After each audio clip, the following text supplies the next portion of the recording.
ಕ್ರಿಸ್ಮಸ್ಗೆ Max ಅಂತ movie ಬಂದೈತೆ. ಇವತ್ತು ಕ್ರಿಸ್ಮಸ್ ಅಲ್ಲ ಬ್ರೋ, ಕ್ರಿಸ್ ಮ್ಯಾಕ್ಸ್. ಏನಕ್ಕಂದ್ರೆ one man show. Kichcha Sudeep ಅವ್ರ ಹಳೆ ಕಿಚ್ಚ ಸುದೀಪ್ ಕಾಣಿಸ್ಬಿಡ್ತಾರೆ ನಮ್ಗೆ. ಎಂತಕ್ಕಂದ್ರೆ ಒಂದು ಹೀರೋಯಿನ್ ಇಲ್ದೇನೆ ಅವ್ರ ಮ್ಯಾನರಿಸಮ್ ಅಲ್ಲಿ ಗೆದ್ದಿರೋ ಸಿನಿಮಾ ಇದು. ನಿಮ್ಗೆ ಹಳೆ ಸುದೀಪ್ ಕಾಣಿಸ್ಬಿಡ್ತಾರೆ ಈ ಸಿನಿಮಾದಲ್ಲಿ. ಇನ್ನೊಂದು ಬ್ರೋ, ಒಂದು ನೈಟ್ ನಡೆದಿರೋ ಸ್ಟೋರಿ ಇದು. ಅದಂತೂ ಬ್ರೋ, ನೀವು ಕೈದಿ ಅಂತ ಒಂದು ತಮಿಳ ಸಿನಿಮಾ ನೋಡಿರ್ತೀರಾ, ಕಾರ್ತಿ ಅವ್ರದ್ದು. ಅದನ್ನ ಮೀರ್ಸೋ ಸಿನಿಮಾ ಕನ್ನಡದಲ್ಲಿ ಬಂದೈತಿ ಅಂತ ಇದೇ ತಡ್ಕೊಂಡು ಹೇಳ್ಬೋದು. ಅದನ್ನ ಸುದೀಪ್ ಅವ್ರು ಮಾಡವ್ರೆ. ಇವಾಗ ಸುದೀಪ್ ಅವ್ರು ಎಷ್ಟು ಬಿಸಿ ಅವ್ರೆ ಅಂತ ಗೊತ್ತು. ಅದ್ರಲ್ಲಿ ಅವ್ರಿಗೆ ಏನ್ ಗೊತ್ತಾ ನಮ್ಗೆ ಖುಷಿ ಆಗೋದು, ಎಲ್ಲಾ ಹೊಸಬ್ರಿಗೂ ಸಪೋರ್ಟ್ ಮಾಡ್ತಾರೆ, ಎಲ್ಲಾ ಆರ್ಟಿಸ್ಟ್ಗಳಿಗೂ ಸಪೋರ್ಟ್ ಮಾಡ್ತಾರೆ. ಒಂದ್ ಆರ್ಟಿಸ್ಟ್ಗಳನ್ನ ಒಗ್ಗೂಡಿಸ್ಬೇಕಂದ್ರೆ ಆ ಸುದೀಪ್ ಇಂದ ಮಾತ್ರ ಸಾಧ್ಯ. ಎಂತಕ್ಕೆ ಅಂತ ಕೇಳಿ, ಮೊನ್ನೆ UI ಪ್ರೆಸ್ ಮೀಟ್ ಇತ್ತು, ಸೆಲೆಬ್ರಿಟಿ ಶೋ ಇತ್ತು. ಅವ್ರ ಮ್ಯಾಕ್ಸ್ ಅಲ್ಲಿ ಎಷ್ಟು ಬಿಸಿ ಅವ್ರೆ, ಆದ್ರೂ ಬಂದಿದ್ರು. ಆ ತರ ಕಲಾವಿದ ನಮ್ ಕನ್ನಡದಲ್ಲಿ ಇದ್ರು. ಆಲ್ ಇಂಡಿಯಾ ಕಟ್ಔಟ್ ಬ್ರೋ ಅವರು. ಅವ್ರ ಆಕ್ಟಿಂಗ್ ಬಗ್ಗೆ ಮಾತಾಡಂಗೆ ಇಲ್ಲ. ಕೈದಿ ಅಂತ ಒಂದು ಸಿನಿಮಾ ಬಂದಿತ್ತು, ಅದನ್ನ ಮೀರ್ಸೋ ಸಿನಿಮಾ ನಮ್ ಕನ್ನಡದಲ್ಲಿ ಬಂದೈತೆ. ಎಲ್ಲ ಬಂದ್ ನೋಡ್ರಿ. ಇದನ್ನ ನೀವು ಬೇರೆ 1,500,000 ಕೊಟ್ಟಿ ಬೇರೆ ಫಿಲಮ್ ನ ಬುಕ್ ಮಾಡ್ಕೊಂಡು ನೋಡೋದಲ್ಲ.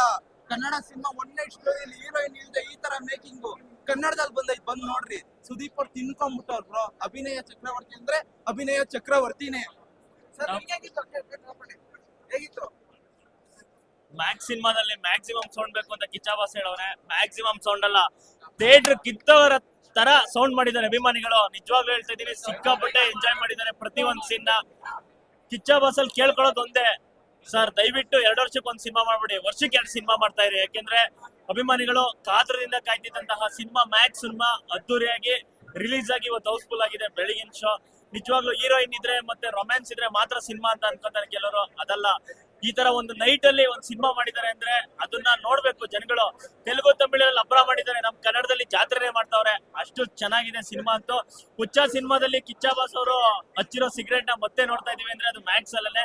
ಅಂತ ಅವಕಾಶಗಳನ್ನ ದಯವಿಟ್ಟು ಯಾರು ಕಳ್ಕೊಂಬೇಡಿ. ಮತ್ತೆ ತೆಲುಗು ತಮಿಳಲ್ಲಿ 800-900 ರೂಪಾಯಿ ದುಡ್ಡು ಕೊಟ್ಟು ಸಿನಿಮಾನ ನೋಡ್ತಾರೆ. ಆದ್ರೆ ನಮ್ ಕನ್ನಡದಲ್ಲಿ 200 ರೂಪಾಯಿ ಟಿಕೆಟ್ ಇದೆ, 200 ರೂಪಾಯಿ ಅಷ್ಟೇನೆ. ಅದನ್ನ ನೋಡಕ್ಕೂ ಜನ ಹಿಂದೆ ಮುಂದೆ ನೋಡ್ತಾರೆ. ಆದ್ರೆ ಪ್ರತಿಯೊಂದು ಸೀರೆ ಕೊಡೋ ದುಡ್ಡಂತೂ ಮೋಸ ಆಗಲ್ಲ. ಇನ್ನೊಂದು ಹೇಳ್ತೀನಿ, ಇದು ತಮಿಳ್ ಡೈರೆಕ್ಟರ್ ಮಾಡಿರೋದು ನಮ್ಗೆ ಖುಷಿ ಆಯ್ತು.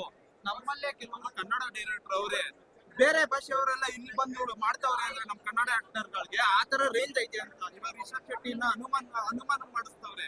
ಆ ತರ ಅಲ್ಲಿರೋ ಶಿವಣ್ಣನ 3-4 ಭಾಷೆಯವರು ಅವರೇ ಕರೀತಾವ್ರೆ. ಆ ತರ ಡಿಮ್ಯಾಂಡ್ ನಮ್ ಕನ್ನಡ ಸ್ಟಾರ್ ಮೇಲೆ ಐತೆ. ಇಲ್ಲಿರೋರು ಕರೆಕ್ಟ್ ಆಗಿ ಸ್ಕ್ರಿಪ್ಟ್ ಮಾಡಿ ಒಳ್ಳೊಳ್ಳೆ ಸ್ಕ್ರಿಪ್ಟ್ ಮಾಡೋರೆ ನಮ್ ಭಾಷೆ ಎಲ್ಲ ಇರುತ್ತೆ ಅಂತ ಹೇಳಕ್ ಇಷ್ಟಪಡ್ತೀನಿ. ಆ ತರ ಹಾರ್ಡ್ ವರ್ಕ್ ಮಾಡಿ ನಮ್ಮ ಕನ್ನಡಕ್ಕಿನ್ನ ಒಳ್ಳೊಳ್ಳೆ ಸಿನಿಮಾ ಬರ್ಲಿ ಅಂತ ಕೇಳ್ಕೊಂತೀನಿ.